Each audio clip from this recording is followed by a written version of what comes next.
students, how are you? So today we are going to discuss a very important topic that is called as the how to add or subtract the vector. Which we have already discussed that in order to add or subtract the vector, we can't use the simple algebraic method. Means अगर आपने vectors को add करना है, vector को subtract करना है, तो उसके लिए कुछ special rules लगाए जाते हैं, जिनको हम बोलते हैं triangle rule, parallelogram rule and the polygon rule. तो जो scalar quantities होती है, they can be added, they can be subtracted by the simple algebraic method, but not in the case of vector. अगर आपने vectors को add करना है, vectors को subtract करना है, then in order to add, in order to subtract, we have to use the special law, special rule called as the triangle rule, parallelogram rule, and the polygon rule. इस topic का जो result आएगा that is not only for the 11th standard. आप जब तक physics पढ़ोगे you have to apply the result of this topic. So I think it's clear to all of you कि how important this topic is. So without wasting any time जल्दी से start करते हैं. सबसे पहला हम एक सिंपल केस लेके चलते हैं कि when the two vectors are parallel. जब दो वेक्टर पैरेलल दे रखे हैं then how to add them. When the two vectors are parallel and anti-parallel. Anti-parallel का मतलब क्या होता है? When the angle is 180. Parallel and anti-parallel. तो हम पहले बात करते हैं दो वेक्टर पैरेलल हैं या एंटी-पैरेलल हैं. हाँ जी बच्चों, पैरेलल का मतलब होता है suppose this is vector A and this is vector B. Can we say that when two vectors are in the same direction, head और हेड सेम डायरेक्शन में है, टेल और टेल सेम डायरेक्शन में है, तो it means theta is equal to 0. याद रखो बेटा, अगर थीटा 0 है it means the two vectors are parallel vector. जब दो वेक्टर्स आपको पैरेलल दे रखे हैं then you can apply the direct formula that is a plus b. अगर दो वेक्टर सेम डायरेक्शन में है, आप उनको ऐड करना चाहते हो, आप उसका नेट रिजल्ट निकालना चाहते हो, तो आपने सिंपली क्या करना है, you have to add these two vector. एक पर्सन 2 मीटर नॉर्थ जाता है और उसके बाद वो 3 मीटर नॉर्थ जाता है. मैंने क्या बोला कि एक पर्सन 2 मीटर नॉर्थ जाता है और उसके बाद वो फिर 3 मीटर नॉर्थ जाता है, तो क्या उसका टोटल डिस्टेंस 5 मीटर नॉर्थ होगा? मैंने यहां पर ऐड क्यों करा कि पहले भी वो नॉर्थ जा रहा था फिर वो नॉर्थ जा रहा था. अगर दो वेक्टर सेम डायरेक्शन में है उनको हम पैरेलल बोलते हैं. तो पैरेलल है तो उनको आपने डायरेक्ट ऐड कर देना है, मतलब उनको ऐड करके आपने लिख देना है a प्लस बी. इसके लिए भी रूल आता है जो हम आगे जाके डिस्कस करेंगे. सेकेंड आता है कि when the vectors are anti parallel. Anti parallel का मतलब जब दो वेक्टर ऑपोजिट डायरेक्शन में है. अगर दो वेक्टर ऑपोजिट डायरेक्शन में है तो क्लियर हो रहा है आप सबको कि थीटा कितना हुआ, 180 डिग्री हुआ. अगर दो वेक्टर एंटी पैरेलल हैं तो आपने रिजल्टेंट कैसे लिखना है? It is a vector minus b vector. जो भी बड़ा वेक्टर होगा उसमें से छोटा वेक्टर माइनस कर देना है. फॉर एग्जांपल एक छोटी सी एग्जांपल से बात करता हूं. एक पर्सन 10 मीटर नॉर्थ में गया, 10 मीटर नॉर्थ में गया और वहां पर जाकर 4 मीटर साउथ में वापस आ गया. 4 मीटर साउथ. साउथ कैसे, कहां है? नीचे. मतलब डेफिनेटली पहले वो ऊपर गया नॉर्थ में और फिर 4 मीटर वापस आ गया. तो tell me how to find out what is the net displacement. बता दो कि क्या हुआ. कैन वी से दैट वो 6 मीटर रह गया और 6 मीटर किस डायरेक्शन में रह गया? नॉर्थ में रह गया. 6 मीटर कैसे रहा? क्योंकि मैंने उन दोनों को क्या कर दिया, माइनस कर दिया. क्यों माइनस करा? क्योंकि जब दो वेक्टर ऑपोजिट डायरेक्शन में होते हैं तो उनका रिजल्टेंट कैसे होता है? That is the resultant is obtained by that is a minus b. तो I think these two terms are clear to you कि अगर दो वेक्टर सेम डायरेक्शन में है, थीटा 0 है, तो रिजल्टेंट a प्लस b. अगर वो ऑपोजिट डायरेक्शन में है दैट इज थीटा 180 है, then the resultant comes out to be a minus b. That's for the simplest part. अब चलते हैं इस चैप्टर के मेन पार्ट पर कि अगर दो वेक्टर्स के बीच में ना तो एंगल 0 डिग्री है ना ही एंगल 180 डिग्री है, तब क्या करना है? We have to discuss when the two vectors are inclined at an angle theta. मतलब वो थीटा ना तो 0 डिग्री है ना 180 डिग्री है, उन दोनों वेक्टर्स के बीच में कुछ ना कुछ एंगल है. तब इन वेक्टर्स को ऐड और सबट्रैक्ट कैसे करते हैं? Check it out. पहले तो ये समझो कि इंक्लाइंड का मतलब क्या होता है. Suppose there is a vector, let the vector is a. There is another vector that is b. तो a और b दो वेक्टर दे रखे हैं, आपको दिख रहा है ना तो यहां पर एंगल 0 डिग्री है ना ही 180 डिग्री है. These two vectors are inclined at an angle theta. पहले जल्दी से बताना कि क्या इन दोनों के बीच में वेक्टर के बीच में एंगल ये वाला यूज होगा या ये वाला यूज होगा या ये वाला यूज होगा। तो डेफिनेटली ये वाला एंगल यूज होगा। आपको मैंने पहले बताया था, पिछले लेक्चर के अंदर आपने देखा कि एंगल हमेशा दो टेल्स के बीच में लिया जाता है या दो हेड के बीच में लिया जाता है। अगर आप ये वाला एंगल थीटा लिखते हो बेटा, दिस इज टोटली रॉन्ग, क्योंकि ये तो एक की टेल और दूसरे का हेड कॉन्साइड कर रहा है। पिछले लेक्चर में क्या बताया था, आप इस वेक्टर को एक्सटेंड कर सकते हो। मैंने इस वेक्टर को एक्सटेंड कर दिया। अब चेक करो, can we say that A vector की टेल है, बी वेक्टर की टेल है, तो यहां पर जो एंगल होगा इसको बोलेंगे the angle between the two vectors. आपको मैं दूसरे वे से बताता हूं, चेक करना, थोड़ा सा पॉइंट और क्लियर हो जाएगा। ये मैंने जो दो मार्कर कंसीडर कर रखे हैं, दो मार्कर यूज कर रखे हैं, इसमें आप इसको हेड मानो, इसको टेल मानो, हेड मानो और टेल मानो। अगर ये दो वेक्टर मैंने ऐसे लगा दी, can we say that these two vectors are parallel, can we say that both are in the same direction, तो थीटा 0 है। अगर मैं एक वेक्टर ऐसे बना देता हूं तो it means the angle is 180। अब चेक करना, अगर मुझे इन दोनों के बीच में एंगल बनाना है, चेक करना प्लीज ध्यान से, मैं एक वेक्टर को ऊपर उठाना शुरू करता हूं। जब मैं एक वेक्टर को ऊपर उठा रहा हूं, एंगल सबको दिख रहा है कहां पर बन रहा है, इस हॉरिजॉन्टल के साथ एंगल बन रहा है। जब मैं इसको ऊपर उठा रहा हूं, देखो 10 degree, 20 degree, 30 degree, 40 degree, 50 degree, 60, 70, 80 and 90, तो यहां पर एंगल की फॉर्मेशन होगी। तो वहां पर एंगल की फॉर्मेशन मैंने यहां पर शुरू करी कि जब भी आपने दो वेक्टर्स के बीच में एंगल यूज करना होता है तो एंगल हमेशा टेल्स के बीच में बनता है। ये पॉइंट अब आपके दिमाग में फिक्स हो जाना चाहिए, तो एंगल ये वाला नहीं होगा।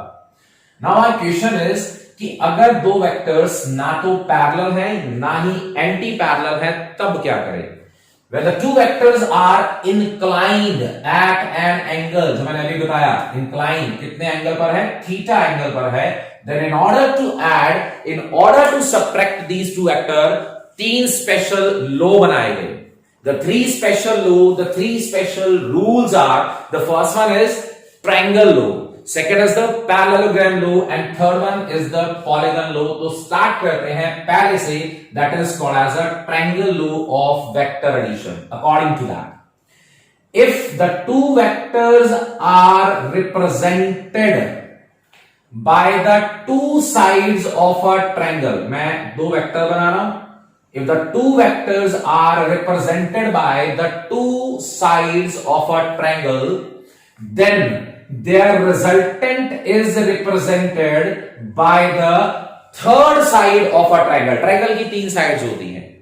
अगर दो वेक्टर दो साइड्स को रिप्रेजेंट कर रहे हैं तो इन दोनों वेक्टर का रिजल्ट कौन शो करेगा?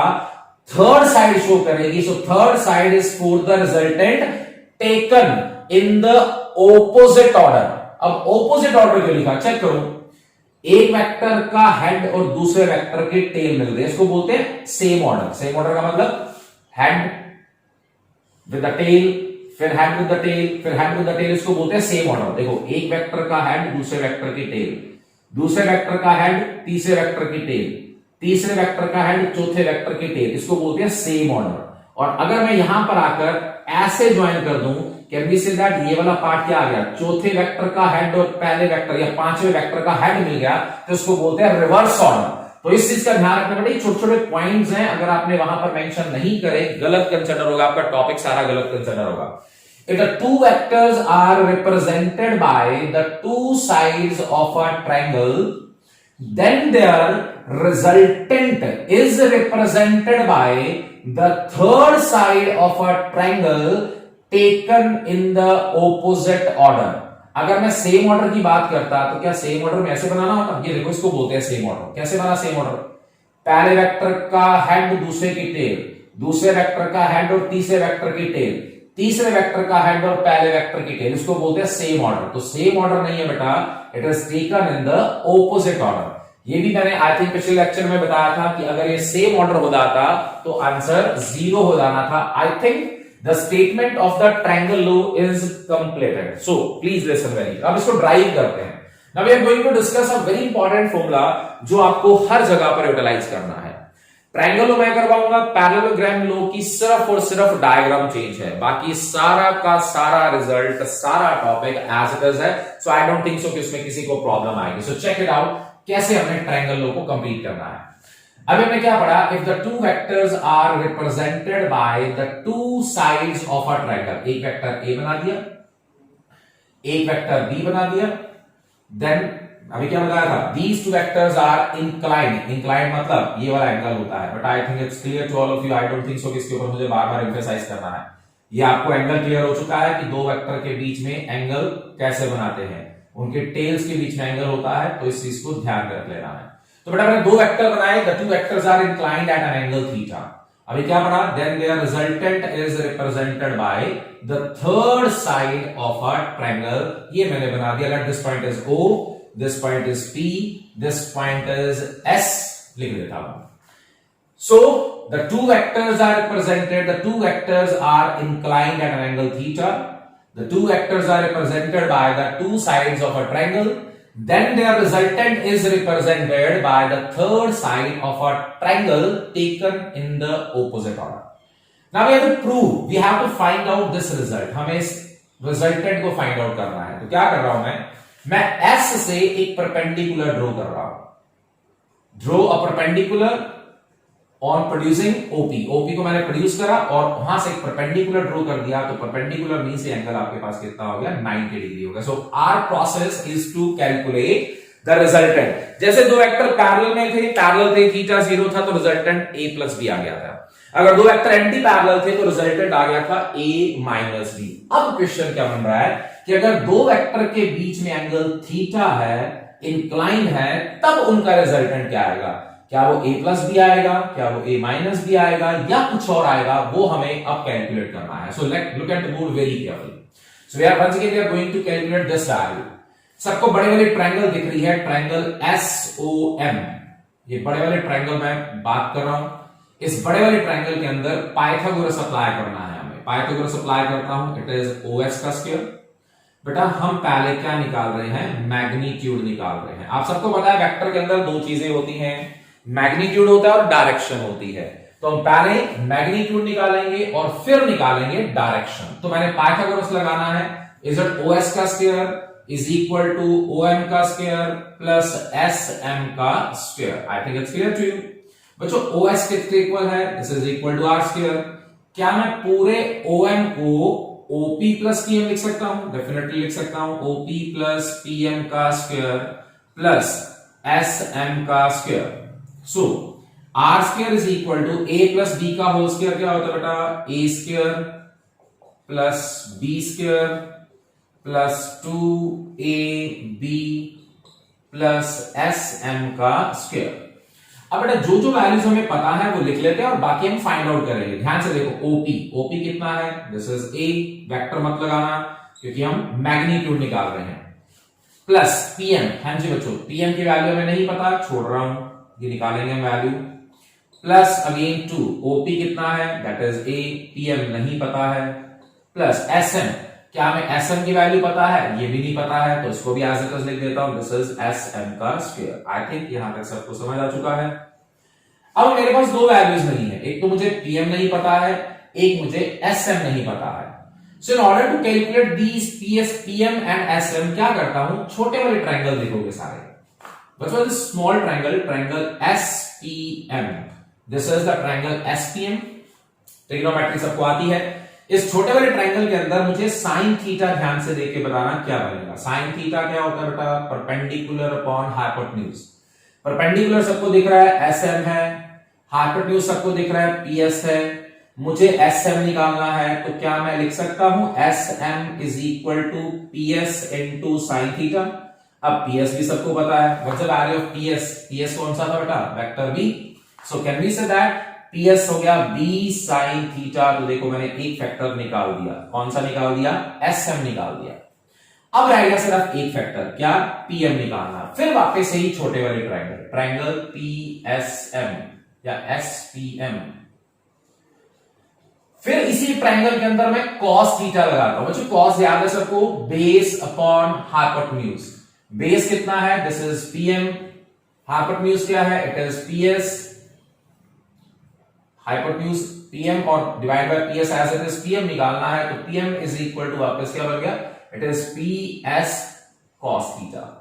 वंस अगेन बेटा PS कितना था, that is equal to B, तो B cos थीटा, तो PM हमारे पास आ गया, it is B cos theta. देखो ध्यान से, हमने SM भी निकाल दिया, हमने PM भी निकाल दिया। अब वापस इस इक्वेशन पे आता हूं, इसमें ये वैल्यू पुट करता हूं, फाइनल रिजल्ट कैलकुलेट करता हूं, चेक करो कैसे आए। So once again R square as it is, A square as it is, PM का स्क्वायर, हाँ जी बच्चों PM निकाला था कितना था, B cos थीटा, PM का square is it B square cos square theta, plus 2 as it is, A as it is, फिर PM वापस फिर कितना है, it is B cos theta, plus SM का स्क्वायर, SM ये रहा बेटा, it is B square sin square theta. चलो चेक करते हैं, R square is equal to A square plus B square, देखो B square cos square theta भी है, B square sine square theta भी है, तो बी स्क्वायर कॉमन निकाला, ब्रैकेट में आ गया sine square theta plus cos square theta, plus 2ab cos theta, सबको पता है sine square theta plus cos square theta 1 होता है, सो रिजल्टेंट बन गया a square plus b square plus 2ab cos theta, and finally r का formula क्या आ गया, it is a square plus B square plus 2ab cos theta. So ये बन गया बेटा रिजल्टेंट का फॉर्मूला उन दो वेक्टर का जो वेक्टर कितने एंगल पर है, थीटा एंगल पर है। ये वो फॉर्मूला बेटा, जब तक आप फिजिक्स पढ़ोगे आपको ये फॉर्मूला पढ़ना ही पड़ेगा कि whether two vectors are at an angle theta, then how to find out their result? The result is r is equal to root a square plus b square plus 2ab cos theta। Once again बेटा ये तो हमने अभी magnitude निकाला है बेटा। Topic का नाम ही क्या है, triangle law of vector addition. Vector की बात हो रही है और वेक्टर के अंदर क्या होता है, मैग्नीट्यूड भी होता है और डायरेक्शन भी होती है। तो मैग्नीट्यूड का आंसर हमने निकाल लिया। अब ध्यान से सुनना, अब न्यूमेरिकल पार्ट में बहुत ज्यादा यूटिलाइज होगा। आपने क्या करना है, हर बार इस रिजल्टेंट का पहले वेक्टर के साथ एक एंगल बनाना है। Let this angle is alpha. Resultant का फॉर्मूला हमने निकाल दिया। अब निकालने जा रहे हैं डायरेक्शन। डायरेक्शन के लिए क्या करा, इस रिजल्टेंट का फर्स्ट वेक्टर के साथ मैंने एक एंगल क्रिएट कर दिया। एंगल समझ आ रहा है, देखो दोनों टेल्स के बीच में है, तो वो एंगल क्या है, अल्फा है। पहले निकालता हूं फिर अपन डिस्कस करते हैं। बड़े वाले ट्रायंगल दोबारा बात कर रहा हूं, ट्रायंगल SOM, और ध्यान से देख के बताना what is tan alpha. tan alpha क्या बनेगा, बड़े वाले ट्रायंगल के अंदर tan अल्फा ट्रिग्नोमेट्री सबको आती है। tan का मतलब परपेंडिकुलर अपॉन बेस। तो चेक करो, परपेंडिकुलर क्या है, SM है, दिस इज परपेंडिकुलर, और बेस क्या है, दिस इज OM। वापस OM को बच्चों हमने क्या लिखा था, पूरे OM को OP plus PM, OP plus PM। चलो वैल्यूज पुट करते हैं और एक बहुत इंपॉर्टेंट रिजल्ट निकालता हूं। tan अल्फा बटा SM क्या ड्राइव करा था, देखो यहां से SM क्या ड्राइव करा था, it is B sin theta upon OP है A plus B cos theta. ये जो tan अल्फा आया, this is called the direction of the resultant of two vector. ये R का जो फॉर्मूला है, this is called as the magnitude of the resultant of the two vector, and this tan alpha, alpha का मतलब होता है angle, angle की formation. Angle से पता चला कि वो कितने एंगल पर आएगा। अगर दो वेक्टर के बीच में एंगल थीटा है तो उनके रिजल्टेंट का एंगल कितना बनेगा, that is in the term of tan alpha. तो tan अल्फा का फॉर्मूला मैंने लिख दिया, it is B sin theta upon A plus B cos theta. तो बेटा हमारे पास ये दो बहुत इंपॉर्टेंट और दो जर्नल फॉर्मूले आ चुके हैं जिनको यूटिलाइज करके आप कुछ भी फाइंड आउट कर सकते हो। चेक करवाता हूं, चेक करना ध्यान से। अभी हमने दो केसेस पढ़े थे, चलो क्या केस फर्स्ट बात करता हूं। अभी केस क्या पढ़ा था कि अगर दो वेक्टर पैरेलल होते हैं, चलो बता दो जल्दी से, पैरेलल होते हैं तो थीटा कितना होता था, 0। अभी क्या आंसर निकाला था कि अगर दो वेक्टर पैरेलल हैं, थीटा 0 है, तो रिजल्टेंट का आंसर चेक करो क्या लिखा था, A प्लस B आंसर निकाला था। Then the answer is A plus B है। रिजल्टेंट का फॉर्मूला लिख रहा हूं जो हमने अब ड्राइव कर लिया। आज के बाद आपको सिर्फ यही फॉर्मूला लगाना है, A square plus B square plus 2AB cos theta. चलो ध्यान से बताना, अगर दो वेक्टर पैरेलल हो तो थीटा कितना होता है, 0। अगर इस फॉर्मूले में मैं थीटा की वैल्यू 0 पुट करूं, इतना सबको पता होगा, cos 0 1 होता है, ट्रिग्नोमेट्रिक टर्म है, याद रखना। तो बच्चों रिजल्टेंट बोलना, देखो क्या आ गया, is it A square plus B square plus 2AB आ गया। क्या मैं a square plus b square plus 2ab को ऐसे लिख सकता हूं, a प्लस b का होल स्क्वायर, इससे ये कैंसिल हो गया, तो रिजल्टेंट का आंसर बोलना क्या आ गया, a प्लस b आ गया। तो देखो वापस वही रिजल्ट आ गया जो हमने पिछले टॉपिक में पढ़ा था कि अगर दो वेक्टर पैरेलल होते हैं तो रिजल्टेंट का आंसर कितना होता है, a प्लस b। अब मैंने उसको इस फॉर्मूले से भी प्रूव कर दिया। चलो अगला पॉइंट भी प्रूव कर देते हैं। सेकंड पॉइंट, अगर थीटा 180 होता है, अभी क्या प्रूव करा था इससे पहले, आपने प्रूव करा था कि अगर थीटा 180 हो तो आंसर था a माइनस b। करके देख लो, आप इस फॉर्मूले के अंदर थीटा की वैल्यू 180 पुट करके देखोगे, you will get the same result. कितना, it is a minus b। Check कर लेना, आंसर यही आएगा, चाहे इसमें पुट करना हो। अब थर्ड केस न्यूमेरिकल के लिए, अगर थीटा की वैल्यू कितनी हो, 90 हो, बहुत न्यूमेरिकल स्पेस पर। हाँ जी बच्चों, going to put the value of theta as 90, तो रिजल्टेंट का फॉर्मूला वापस लिख रहा हूं, a square plus b square plus 2ab cos theta, theta है 90, याद है cos 90 0 होता है, लिख दो यहां पर cos 90 कितना होता है बच्चों, 0 होता है।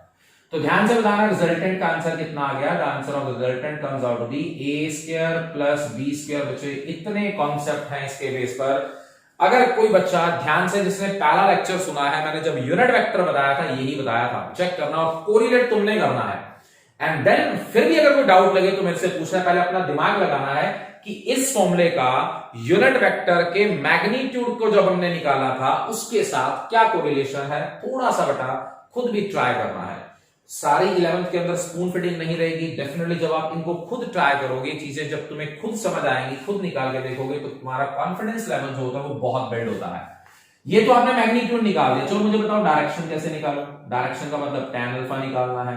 एंगल कितना है बच्चों, 90। I am going to put the value of angle here. क्या लिख रहा है, b sin 90 upon a plus b cos 90। फिर बात वही कर रहा हूं, cos 90 0 होता है, sin 90 1 होता है, तो tan अल्फा का फॉर्मूला चेक कर लो, it is b by a। बताऊंगा कैसे अप्लाई करना है, फिलहाल तो हमने यहां पर सिर्फ रिजल्ट निकाला कि रिजल्ट tan अल्फा कितना आ गया, b बाय a, और रिजल्टेंट का formula root a square plus b square. और हमने एक बहुत इंपॉर्टेंट फॉर्मूला जनरेट कर दिया, द रिजल्टेंट का फॉर्मूला, कि जब दो वेक्टर इंक्लाइंड है, जब उन दोनों के बीच में कुछ एंगल दे रखा है, when the two vectors are inclined at an angle theta, theta जब मर्जी पुट करते जाओ, 0 पुट करो, 180 पुट करो, 30 पुट करो, 60 पुट करो, जो मर्जी एंगल हो। मतलब जरूरी तो नहीं था ना कि दो वेक्टर के बीच में एंगल या तो 0 हो या 180 हो, दो वेक्टर के बीच में एंगल तो 0 से लेकर 180 के बीच में कुछ भी हो सकता था, इसलिए हमने जनरल फॉर्मूला ट्राई कर दिया। Now by utilising these formulas, एक ये वाला बेटा और एक ये वाला, you are able to do each and every topic, we are able to do each and every numerical. So that's for the topic triangle law of vector addition, triangle law. So once again, this topic is the key part of the whole chapter. Move on to the second topic, that is a parallelogram law of vector addition. सारा topic as it is, कुछ भी change नहीं कर रहा derivation में, सिर्फ और सिर्फ चेंज हो रही है डायग्राम, बस। I'm not even change the notation also, मैं ट्रायंगल्स में जो नेमिंग हमने कर रखी है उसको भी चेंज नहीं करेंगे, सिर्फ और सिर्फ डायग्राम में चेंज आएगा। तो बाकी सारा टॉपिक खुद करना है, तो सुनना ध्यान से, ट्रायंगल की जगह पैरेललोग्राम क्या है। ट्रायंगल की स्टेटमेंट में आपने लिखा कि when the two vectors are represented by the two sides of a triangle, then their resultant is represented by the third side of a triangle। अब पैरेललोग्राम की स्टेटमेंट, पहले मैं स्टेटमेंट बोलता हूं, फिर डायग्राम बनाता हूं, सिर्फ डायग्राम चेंज है, बाकी सारा कॉन्सेप्ट एज इट इज आपको पढ़ना है। सो स्टार्ट करता हूं।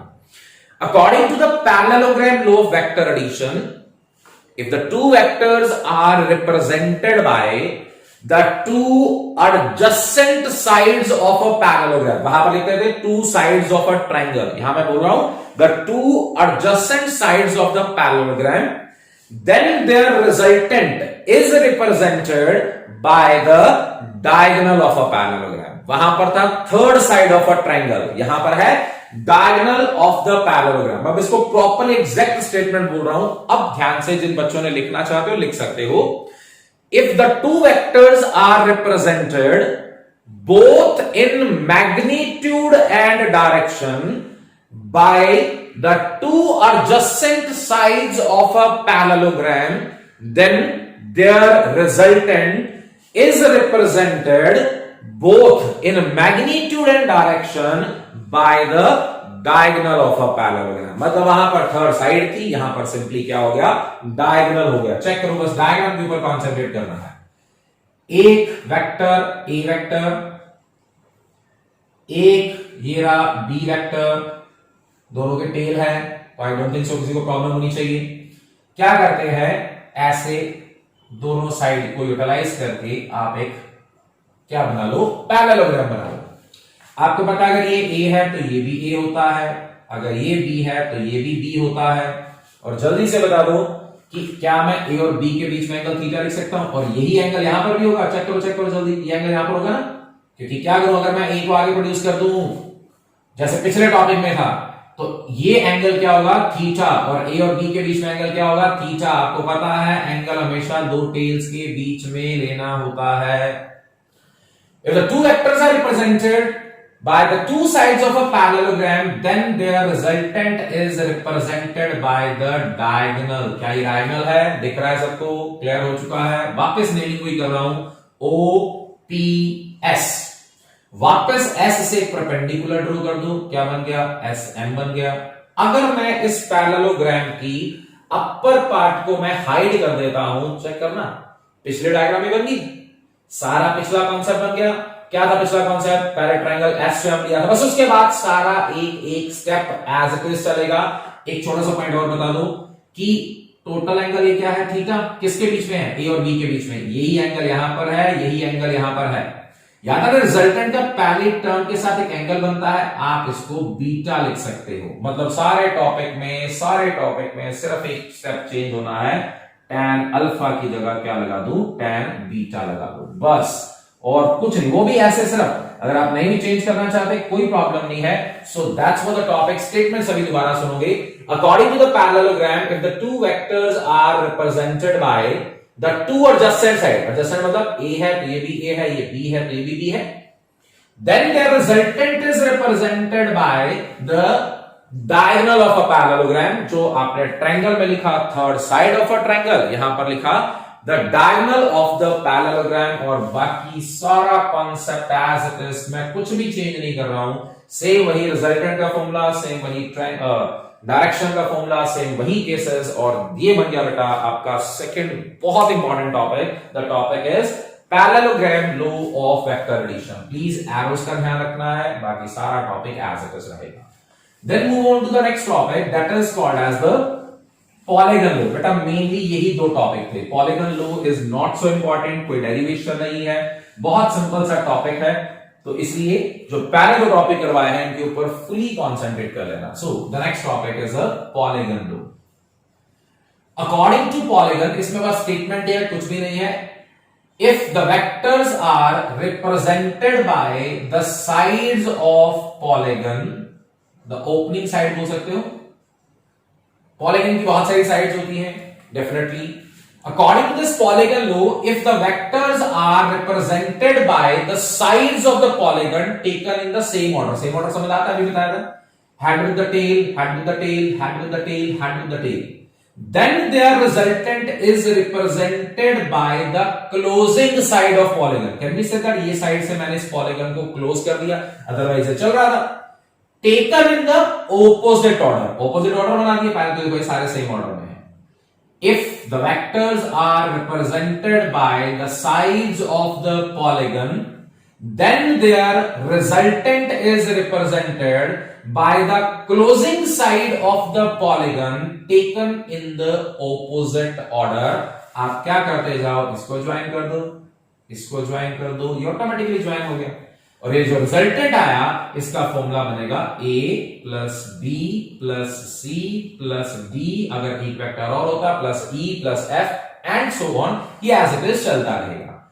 अब इसका प्रूफ नहीं है बट वैसे सिंपली बता देता हूं। सपोज ये छोटे वाले ट्रायंगल देखो, अभी हमने क्या पढ़ा, अगर ट्रायंगल है then when the two vectors are represented by the two sides of a triangle, then their resultant is, resultant क्या होता है, a plus b हो गया, छोड़ दो। अब ऊपर वाले ट्रायंगल क्या दो, ये a plus b है, ये c है, तो ये क्या होगा सोचो, is it a plus b plus c होगा। अगर a plus b plus c है और d है तो आंसर क्या आएगा बोलो, it is resultant is a plus b plus c plus d। That's the simplest one, कहीं पर यूटिलाइज नहीं होना है इसको। सो मेनली जो टर्म यूटिलाइज होनी है वो ट्रायंगल लो, पैरेललोग्राम लो, दोनों के रिजल्टेंट का जो डायरेक्शन वाला पार्ट है, इसके बेस पर बहुत सारे न्यूमेरिकल्स, बहुत सारे कॉन्सेप्चुअल्स, बहुत सारे कॉम्पिटिटिव क्वेश्चंस जो आते हैं, that was based on this addition of the vector by the triangle law and by the parallelogram law of vector addition. I think this part is clear to all of you. इस point को बेटा बहुत ध्यान से समझ लेना, complete कर लेना, and then we will discuss the numericals based on that. अब एक और इंपॉर्टेंट टॉपिक जो भी जब तक फिजिक्स पढ़ोगे तब तक आपको यूज करना है, the topic is resolution of vector, resolve करना वेक्टर को, रेजोल्यूशन। पहली बात रेजोल्यूशन जो वर्ड यूज करते हैं, रेजोल्यूशन ऑफ वेक्टर, रिजॉल्व सिर्फ और सिर्फ वेक्टर क्वांटिटीज होती हैं, स्केलर क्वांटिटीज को रिजॉल्व नहीं करा जाता। ये रिजॉल्व क्या है सुनना सभी ध्यान से। रिजॉल्व का मतलब होता है स्प्लिटिंग, स्प्लिट करना मतलब तोड़ना। एक चीज बनाना, ध्यान से बताना, कैन बी से दैट अगर एक वेक्टर ऐसे बना हुआ है, आपसे पूछा था इसकी डायरेक्शन क्या है, आप बोलोगे it is in the horizontal direction, आपको पता चल रहा है। या अगर मैं यहां पर लिख देता हूं ईस्ट है, तो आप बोलोगे it is towards the east direction, it is in the horizontal direction. अगर मैं एक वेक्टर बनाता हूं ऐसे और आपसे पूछा जाए तो आप बोलोगे कि it is in the vertical direction, vertical direction में है, ये नॉर्थ की तरफ है, कोई प्रॉब्लम नहीं है। बट अगर मैं एक ऐसा वेक्टर बनाऊं और आपसे पूछा जाए कि इस वेक्टर की डायरेक्शन बताओ, you are not able to specify the direction. क्यों? क्योंकि इस वेक्टर की जस्ट लाइक दिस वन, इसकी एक स्पेसिफाइड डायरेक्शन है हॉरिजॉन्टल, इसकी एक स्पेसिफाइड डायरेक्शन है वर्टिकल, बट जो ये मैंने वेक्टर बनाया इसकी कोई स्पेसिफाइड डायरेक्शन ही नहीं है। मतलब ना तो मैं इसको प्रॉपर हॉरिजॉन्टल बोल रहा हूं, ना वर्टिकल बोल रहा हूं। तो अब हमारा काम स्टार्ट होता है जिसको हम बोलते हैं resolution of vector, that is splitting of vector, that is to divide the vector. So ध्यान से सुनना, अब करना क्या है हमें, अगर मेरे पास एक वेक्टर दे रखा है इस वे में, let this vector is a vector लिख देता हूं। अब मुझे क्या करना है, मुझे इस वेक्टर को तोड़ना है। किसमें?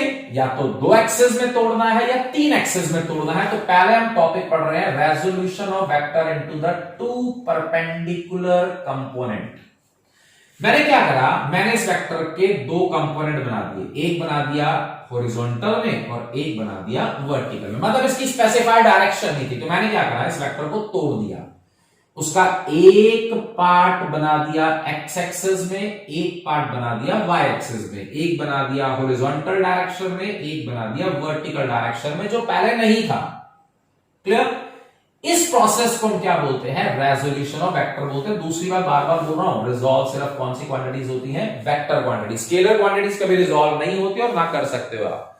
तो रिजॉल्व सिर्फ वेक्टर होते हैं। तो मैंने क्या करा, मैंने इस ए वेक्टर को 2 पार्ट में तोड़ दिया, एक कंपोनेंट बना दिया एक्स एक्सिस में और एक बना दिया वाई एक्सिस में। तो मैंने लिख दिया कि अब ए वेक्टर जो है वो 2 पार्ट में टूट चुका है, ए एक्स में और ए वाई में। बट जब मैंने इसको चेक करा तो ये गलत था। गलत क्यों था? क्योंकि ये वाली साइड तो वेक्टर है बट ये तो साइड अभी स्केलर है। याद करो, vector side should be equal to the vector side. अब एक और टर्म याद करो, अगर आपने पहले वाले लेक्चर्स बहुत ध्यान से देखे हैं तो आपको पता है, in order to specify the direction, special type के वेक्टर होते हैं जिनको हम बोलते हैं unit vector. The unit vector याद हो सबको, I cap is for the direction of X axis, J cap is for the direction of Y axis and K cap is for the direction of Z axis. फिलहाल हम 2 axis use कर रहे हैं, तो can we say that अगर मैं लिख दूं ए एक्स आई कैप और इसके साथ लिख दूं A Y J cap, now this term is totally complete. कि मैंने क्या कर दिया, मैंने एक वेक्टर को 2 पार्ट में तोड़ दिया, एक बन गया ए एक्स आई कैप, एक बन गया ए वाई जे कैप। अब जल्दी से बता दो, अभी करवाया कि अगर किसी वेक्टर का मैग्नीट्यूड निकालना हो तो कैसे निकालते हैं, पिछले लेक्चर में बताया। आई वाली टर्म का स्क्वायर कर दो प्लस जे वाली टर्म का स्क्वायर कर दो। तो अभी बताया था, this is how to find out the magnitude of vector. अब प्लीज दिमाग लगाना, क्या यही रिजल्ट पिछले टॉपिक में जब हमने 2 वेक्टर को इंक्लाइन करा एट एन एंगल और जब मैंने थीटा 90 पुट करा था, तो याद है रिजल्टेंट का एंगल, रिजल्टेंट का आंसर आया था root A square plus B square. क्या दोनों बिल्कुल सेम ही चीज है?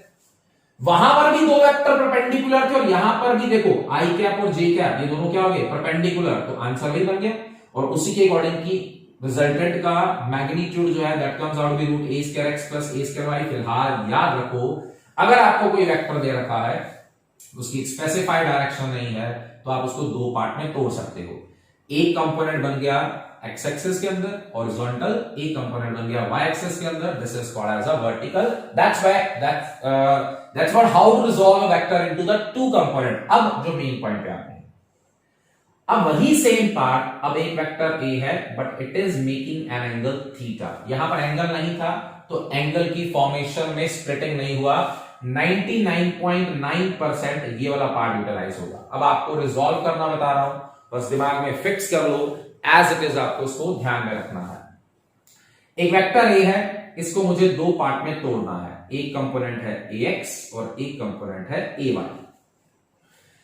फिक्स कर रहा हूं, आज के बाद जब तक फिजिक्स पढ़ोगे याद रखना है कि अगर किसी वेक्टर का किसी एक्सिस के साथ एंगल गिवन है तो उस एक्सिस के कंपोनेंट को लिखना होता है अपने cos थीटा। मतलब यहां पर ax जो है वो किसके इक्वल होगा, a cos थीटा। जिस एक्सिस के साथ एंगल हो वो होता है cos कंपोनेंट और दूसरा कंपोनेंट होता है sin कंपोनेंट। मतलब अब यहां पर मैंने a वेक्टर को पहले तो i कैप और j कैप की फॉर्म में तोड़ा था, अब मैंने इसी a वेक्टर को एंगल की फॉर्म में तोड़ा। जिस एक्सिस के साथ एंगल वो बन गया a cos थीटा, जिसके साथ एंगल नहीं है वो बन गया a sin थीटा। बटा a नहीं मतलब कुछ भी हो सकता है। Suppose this is a force. Question आता है कि फोर्स है which is applied at an angle of 30 degree with the horizontal. ये इंक्लाइंड पर है, 30 डिग्री एंगल बना रही है। फाइंड द x कंपोनेंट और y कंपोनेंट। क्या मैं x कंपोनेंट को fx लिखूंगा, y कंपोनेंट को fy लिखूंगा? तो जल्दी से बता दो क्या लिखना है। fx को लिखना है f cos 30, fy को क्या लिखना है, f sin 30। थोड़ा सा चेंज कर देता हूं, क्लियर हो जाएगा। यही फोर्स है, is making an angle 30 degree here. अब बताओ क्या लिखना है मुझे। Again this is fx, this is fy। अब fx क्या होगा, इज इट f sin 30 और ये क्या होगा, इज इट f cos 30। जिस एक्सिस के साथ एंगल होगा बेटा वो बनेगा cos कंपोनेंट और दूसरा बनेगा sin कंपोनेंट। इस चीज का आपको ध्यान रखना है। तो यहां पर वापस आते हैं, तो ax की वैल्यू बच्चों क्या है हमारे पास, it is a cos theta, number 1। Similarly ay की वैल्यू क्या है, it is a sin theta, number 2। So squaring और एडिंग करते हैं, दोनों को स्क्वायर और ऐड करते हैं। इधर a square x plus a square y square भी कर दिया, ऐड भी कर दिया। इधर a square cos square theta plus a square sin square theta, a square common निकाल देता हूं, sin square theta plus cos square theta. सबको पता है क्या होता है बेटा, 1 होता है। So again I got the same result. a का आंसर कितना आ गया, root a square x plus a square y। Check करो, यही सेम रिजल्ट आ गया। बट यहां पर आई और जे कैप की फॉर्म में चल रहा था, यहां पर एंगल की फॉर्म में। अब फिर बता रहा हूं बेटा, याद रख लो, दिमाग में फिक्स कर लो। अगर किसी वेक्टर को अगर स्पेसिफाइड डायरेक्शन ना हो, this is not a specified direction, तो अगर मुझे उसको रिजॉल्व करना है इन द फॉर्म ऑफ आई और जे तो भी ये रहा। बट फिर बता रहा हूं 99.9% केसेस में यही टर्म आएगी जब उसका किसी एक्सिस के साथ एंगल होगा तो वो कंपोनेंट होगा cos और दूसरा कंपोनेंट क्या होगा, sin। And in this way जब जैसे हम प्रैक्टिस करते जाएंगे चीजें हमें और भी अच्छे से क्लियर हो जाएंगी। सो that's what the resolution of vector into the two components. इसी के बेस पर आता है resolution of vector into the three components. अब हम इस वेक्टर को तीन कंपोनेंट्स में स्प्लिट करते हैं। तीन कंपोनेंट की बात कर रहा हूं, सिंपल रहेगा वहां पर। अब यहां पर आपको एक क्यूब यूज करना है, क्यूबॉइड यूज करना है और वेक्टर को तीन कंपोनेंट में स्प्लिट करना है, बहुत इजी रहेगा। So again there is a vector, इसको बनाता हूं vector. This is X axis, Y axis and Z axis. तो एक वेक्टर है, दिस इज अ वेक्टर, वही सेम पॉइंट बेटा ए वेक्टर है। इसके तीन कंपोनेंट बोलो क्या क्या बनेंगे। एक बना ax जो एक्स एक्सिस में है, एक बना ay y एक्सिस में, एक बना az। तो can I say that this a vector is equal to, a vector किसके इक्वल हो गया, it is ax plus ay plus az। फिर वही गलती हो रही है, ये तो मैग्नीट्यूड है और डायरेक्शन के लिए सबको पता है। इसके साथ i कैप लगा देता हूं, इसके साथ j कैप लगा देता हूं, इसके साथ k कैप लगा देता हूं। तो now the vector become complete, ax I cap, ay j cap, az k cap. So this is how to resolve the vector into the three components. और अगर मैं इसका मैग्नीट्यूड निकालना चाहूं तो क्या बता रखा है बेटा, मैग्नीट्यूड कैसे निकालते हैं, a is equal to A square X plus A square Y plus a square z. So this is how to resolve the vector into the three component. I think this part is also clear to you. ये मान के चलना बेटा, इसके बाद ऐसा कोई chapter नहीं है जिसके अंदर ये रेजोल्यूशन के कॉन्सेप्ट को यूज ना करा जाए. सो प्लीज इस रेजोल्यूशन के पार्ट को जितना हो सके मैक्सिमम ध्यान से पढ़ना है आपको, और इसके रिलेटेड बहुत सारे न्यूमेरिकल्स ऑब्जेक्टिव हम साथ साथ में डिस्कस करेंगे.